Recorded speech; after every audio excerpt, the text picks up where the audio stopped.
देखिए, अम्ल क्षार सूचकों का सिद्धांत में हम देखेंगे कि अम्ल क्षार सूचक सिद्धांत दो प्रकार के होते हैं। सबसे पहले हम पहला सिद्धांत को देखते हैं कि ओस्टवाल्ड सिद्धांत होता है, दूसरा सिद्धांत होता है क्यूलोनाइड सिद्धांत। तो ओस्टवाल्ड सिद्धांत में अम्ल क्षार सूचक से संबंधित क्या चीज कहा जाता है, जैसा कि इस सिद्धांत के अनुसार जानते हैं कि जो अम्ल क्षार जो सूचक है यह दुर्बल कार्बनिक अम्ल या क्षार होने के कारण ये वियोजित साम्यावस्था प्रदर्शित करते हैं। अर्थात आप कह सकते हैं कि इस प्रकार के सूचक यानी इस सिद्धांत के अनुसार कहा जाता है कि इस सिद्धांत के अनुसार अम्ल क्षार सूचक दुर्बल कार्बनिक अम्ल क्षार होने के कारण ये वियोजित अवस्था में साम्यावस्था प्रदर्शित करते हैं। साम्यावस्था प्रदर्शित करते हैं। तो इतनी बात तो हम ओस्टवाल्ड के सिद्धांत के अनुसार हम समझ सकते हैं कि इस सिद्धांत के अनुसार अम्ल क्षार जो सूचक है ये दुर्बल कार्बनिक अम्ल और क्षार होने के कारण ये वियोजित अवस्था में साम्यावस्था को प्रदर्शित करते हैं।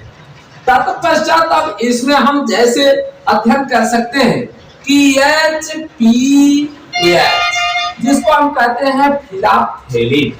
अब इस फिनाप्थेलिन के बारे में हम अध्ययन करें तो देखते क्या है कि फिनाप्थेलिन अर्थात फिनाल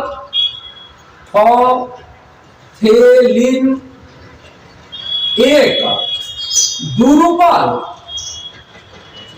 कार्बनिक अम्ल होता है।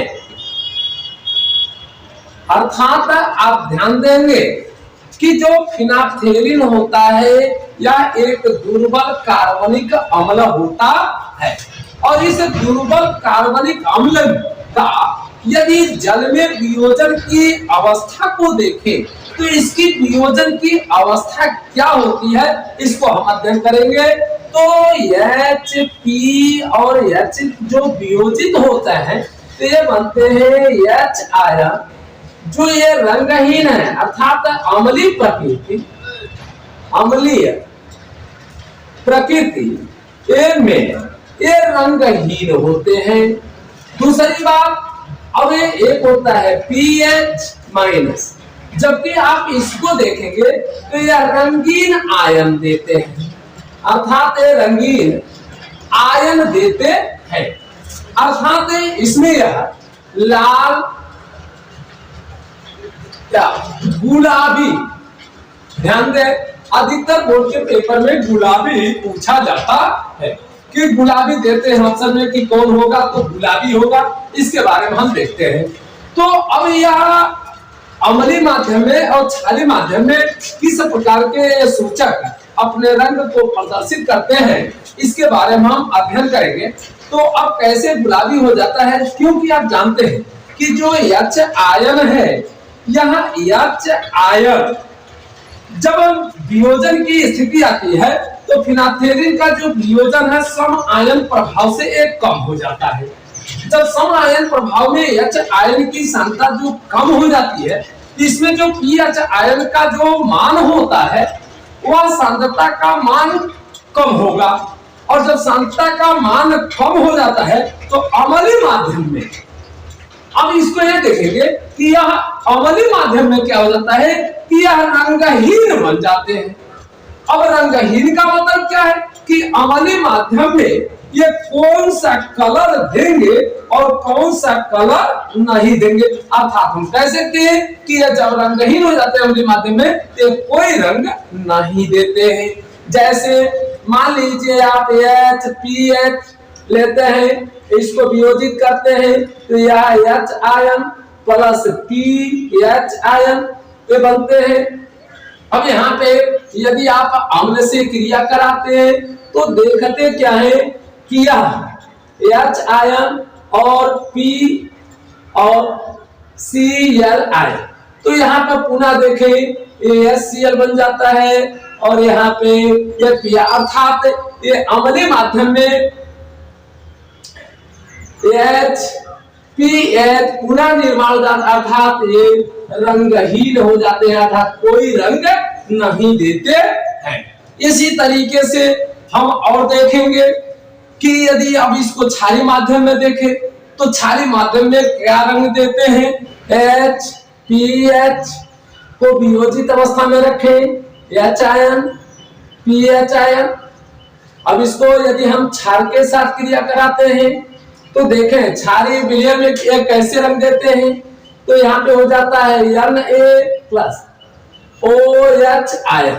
अब H ion OH ion, H ion plus OH ion मिलकर के यह H2O बनाते हैं, अर्थात दुर्बल वैद्युत अपघट्य ये बना लेते हैं। अब दुर्बल वैद्युत अपघट्य, अब इसको हम ले लेते हैं, इसको ले लेते हैं तो Na प्लस PH माइनस, अब यह रंगीन बन जाते हैं, अर्थात NaPH, तो ये हमारा गुलाबी रंग देते हैं। क्या देते हैं, गुलाबी रंग देने का कार्य करते हैं। क्यों, क्योंकि इसमें देखेंगे क्षारीय विलयन में जो पीएच आयन होता है, इस पीएच आयन की जो सांद्रता होती है अधिक हो जाती है और अधिकता के कारण यह गुलाबी रंग देने का कार्य करते हैं, जिसमें कि जो हमारा एच आयन है एक दुर्बल वैद्युत अपघट्य बना लेने का कार्य करता है। मेथिल ऑरेंज को देखें, ये पीला होते हैं, सब कलर होते हैं पीला। अब इसको वियोजित करते हैं तो ये मेथिल ऑरेंज। अब यहाँ पे ध्यान दें, जबकि ये लाल रंग प्रदर्शित करते हैं और यहाँ पे जो OH है वह हमारा क्षारीय विलयन बनाते हैं। अर्थात अब यहाँ पे हम अध्ययन करेंगे कि जब इनको हम अम्ल और क्षार के साथ क्रिया कराते हैं तो इसमें इनकी सांद्रता कैसे कम हो जाती है और इनकी सांद्रता कैसे अधिक हो जाती है कि यह लाल बन जाते हैं।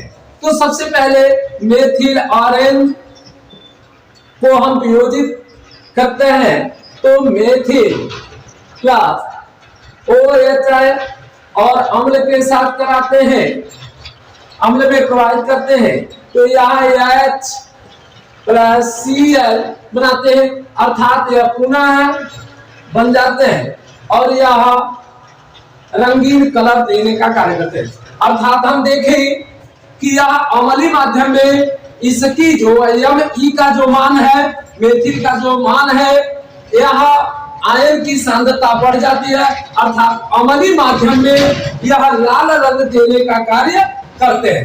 अर्थात यहाँ पे देखें कि H ion plus OH ion यह मिलकर के दुर्बल वैद्युत अपघट्य जल का निर्माण करते हैं और Me प्लस Cl माइनस ये मिलकर के NeCl अर्थात यह लाल रंग देने का कार्य करते हैं।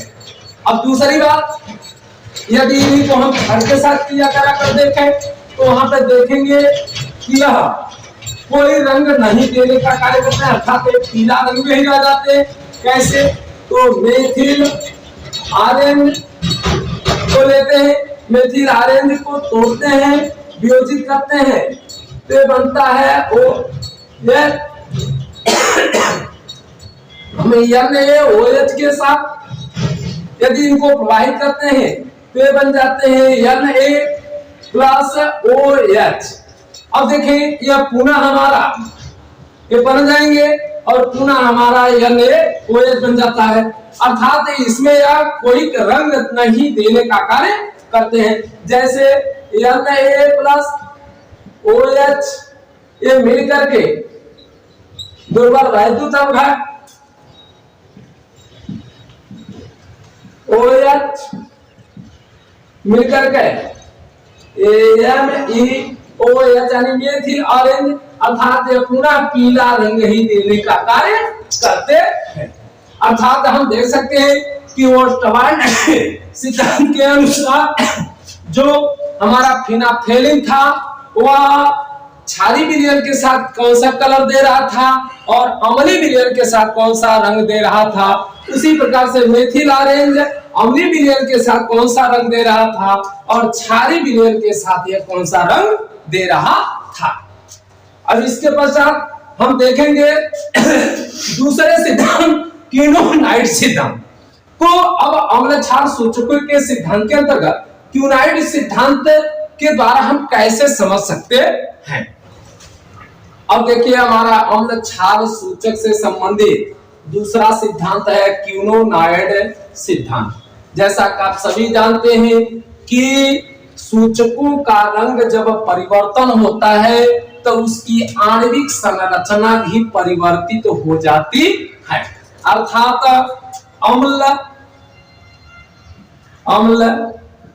क्षार सूचक के रंग परिवर्तन से आणविक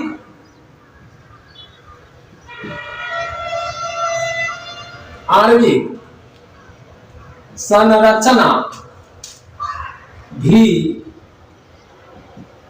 बदल जाती है। यानी अम्ल क्षार सूचक के रंग परिवर्तन से आणविक संरचना भी बदल जाती है। जैसा कि आप सभी जानते हैं कि अम्ल क्षार जो सूचक होता है यह हमारा एरोमेटिक कार्बनिक पदार्थ होते हैं। अर्थात हम कह सकते हैं कि अम्ल क्षार सूचक एरोमेटिक पदार्थ होते हैं। एरोमेटिक पदार्थ होते हैं। अब एरोमेटिक से संबंधित क्या होता है, जिसमें एक विशेष प्रकार की यानी विशिष्ट गंध होती है जो बेंजीन से संबंधित होता है। ऐसे अम्ल क्षार सूचक को हम बेंजीन से संबंधित पदार्थ मानते हैं, यानी एरोमेटिक पदार्थ ये होते हैं। तो सबसे पहले चीज कि जब यह एरोमेटिक में पदार्थ में होते हैं और यह चलावायवी होते हैं, सबसे पहले चीज तो यह चलावायवीय होते हैं, क्योंकि इनके भी अनुसार आप देखेंगे कि अम्लीय माध्यम में यह अलग प्रकार की संरचना को व्यक्त करते हैं और क्षारीय माध्यम में अलग प्रकार से संरचना व्यक्त करते हैं। अर्थात इनकी जो आणविक संरचना है यह परिवर्तित हो जाती है। अर्थात कैसे हो जाता है, तो सबसे पहले इसको हम एक संरचना के माध्यम से हम अध्ययन करेंगे कि यह कैसे है। जो संरचना हम बनाते हैं ये दो प्रकार की संरचना होती है। इसमें एक बेंजोनाइड संरचना होता है और एक क्विनोनाइड संरचना होता है। तो बेंजोनाइड की संरचना में अम्लीय माध्यम को प्रदर्शित करता है, क्विनोनाइड जो संरचना होता है वह क्षारीय माध्यम में प्रदर्शित करता है। तो सबसे पहले चीज हम दोनों प्रकार की संरचना का अध्ययन करें। देखिए पहला हम बनाएंगे संरचना बेंजोनाइड संरचना, यानी बेंजोनाइड संरचना। बेंजोनाइड संरचना, तो बेंजोनाइड संरचना में कैसे बनता है ये पहले ध्यान देंगे।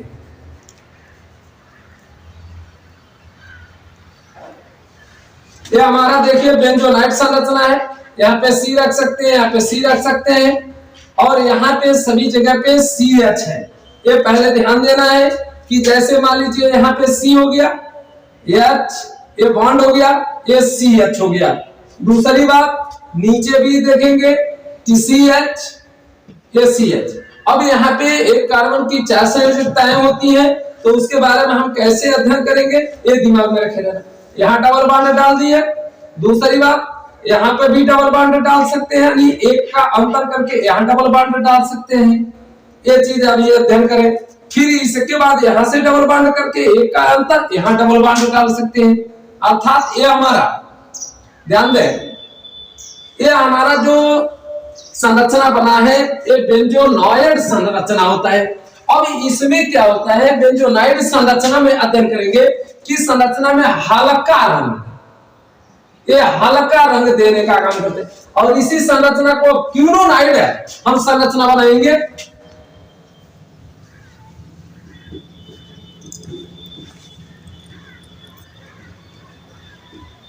क्यूनोनाइड संरचना इसमें भी हम बनाएंगे। क्यूनोनाइड संरचना, क्यूनोनाइड संरचना में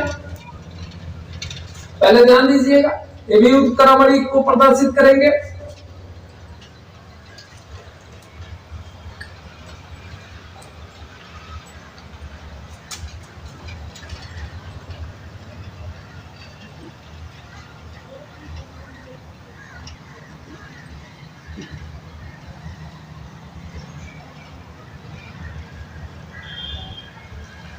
देखिए, इस प्रकार से हम संरचना का अध्ययन करेंगे। अर्थात एक यहाँ अंतर, फिर यहाँ पे दिया है, यहाँ पे दिया है बॉन्ड, तो हम देख सकते हैं कि इस कार्बन के साथ 1 2 3 4 हो गया, इसके साथ 2 3 4 हो गया, इसके साथ 4 हो गया। इस तरीके से हम इस संरचना का नाम क्यूनोनाइड संरचना रखते हैं। तो इसमें गहरा रंग देते हैं, गहरा रंग, ये सबसे पहले चीज को ध्यान देना है। यानी जो रंगहीन या हल्के रंग का सूचक जो होता है वो बेंजोनाइड संरचना में होता है, और जो गहरे रंग का सूचक होता है वह क्यूनोनाइड संरचना में होता है। तो सबसे पहले चीज जो फिनाप्थेलिन होता है, फिनाप्थेलिन अम्लीय माध्यम में, जैसा कि आप जानते हैं फिनाप्थेलिन जो होता है वो बेंजोनाइड अवस्था में यह कौन सा रंग देता है, अर्थात रंगहीन। अब उसी का जब क्षारीय माध्यम में हम अध्ययन करते हैं तो यहाँ पर क्यूनोनाइड संरचना में क्या करता है कि वह गुलाबी रंग देने का कार्य करता है। तो सबसे पहले चीज क्यूनोनाइड में जब गुलाबी रंग देता है। फिर इसी प्रकार से हम देखें कि जब मेथिल ऑरेंज की बात हम करते हैं, यानी यहाँ पे HPH अर्थात फिनाप्थेलिन, यहाँ पे हल्का रंग, यहाँ पे गहरा रंग।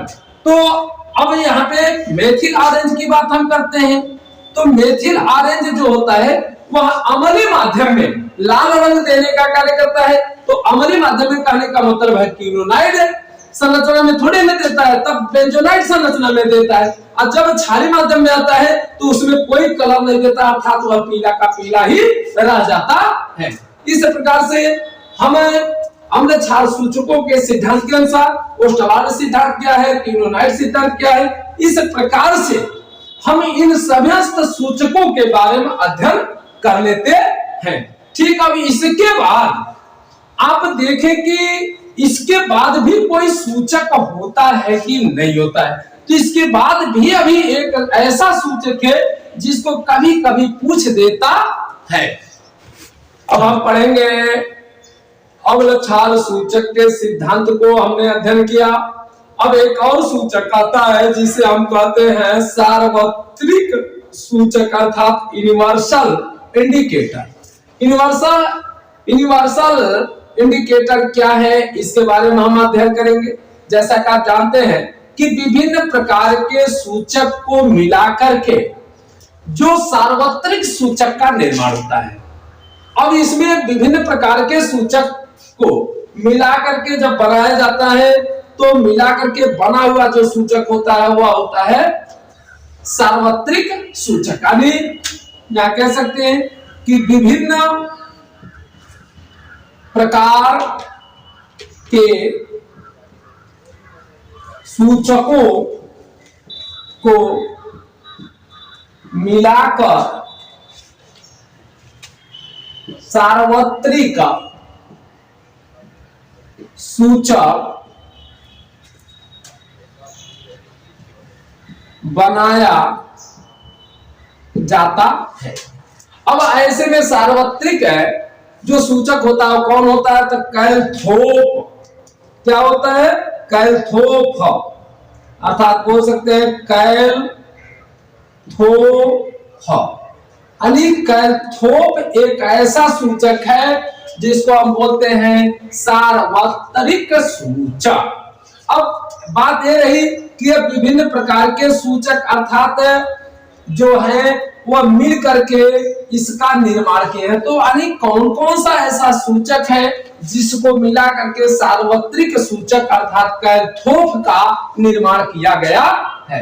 तो इसमें सबसे पहला सूचक आता है जैसे मेथिल ऑरेंज हुआ, यहाँ पे लिख सकते हैं मेथिल ऑरेंज, फिनाप्थेलिन, फिनाप्थेलिन हो गया। फिर इसी पे थायो, थायो मो,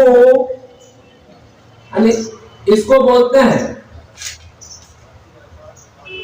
थायोमोथेलिन, थायोमोथेलिन। फिर उसके बाद आता है आपका थायो में फिर आपका ब्रोमोथायोमोल, ब्रोमोथायोमोल। फिर एक और आ जाता है 1 नंबर, 2 नंबर, 3 नंबर, 4 नंबर, 5वां जो इसी में मिला रहता है वह हमारा अल्फा नेप्थेलिन, अल्फा नेप्थेलिन। यानी इतने प्रकार के सूचक को मिला करके हमारा जो सार्वत्रिक सूचक है वह कैलथोप बनाया जाता है। अब यह कैलथोप जो होता है विभिन्न सूचकों पर, यानी इसके पीएच जो मान होते हैं उन पीएच के मानों पर यह विभिन्न पीएच के मानों पर विभिन्न रंग देने का कार्य करते हैं। जैसे जब इनका यदि पीएच मान हम देखें कि जो पीएच मान होता है यदि यह 4 है, पीएच मान यदि 5 है, पीएच मान 6 है, पीएच मान 7 है, तो ऐसे 14 तक के पीएच मान यदि आते हैं तो वह कौन कौन से रंग देने का कार्य करते हैं? तो 4 पर देखिए लाल रंग देते हैं। फिर इसके बाद जब 5 आता है तो 5 पर ये नारंगी रंग देते हैं। जब यही 6 आता है तो 6 पर ये नींबू जैसा रंग देते हैं। जब यही 7 आता है तो 7 पे हरा पीला रंग देते हैं। तो अर्थात विभिन्न पीएच मानों पर विभिन्न प्रकार के रंग देने का कार्य करते हैं। तो इसे हम सार्वत्रिक सूचक कहते हैं। अर्थात इसी के साथ आपका पहला जो चैप्टर है वह समाप्त हो गया। अब सबसे पहली चीज आप ये सोचते होंगे कि ये पीएच तो बता रहे हैं कि पीएच मान इतना है, पीएच मान इतना, इतने पे इस रंग देता है, और हमको ये समझ में नहीं आ रहा है कि पीएच क्या होता है। तो हम अगले खंड में आपके पीएच के मान क्या है, पीएच क्या होता है, इसके बारे में हम अध्ययन कराएंगे आपको। धन्यवाद।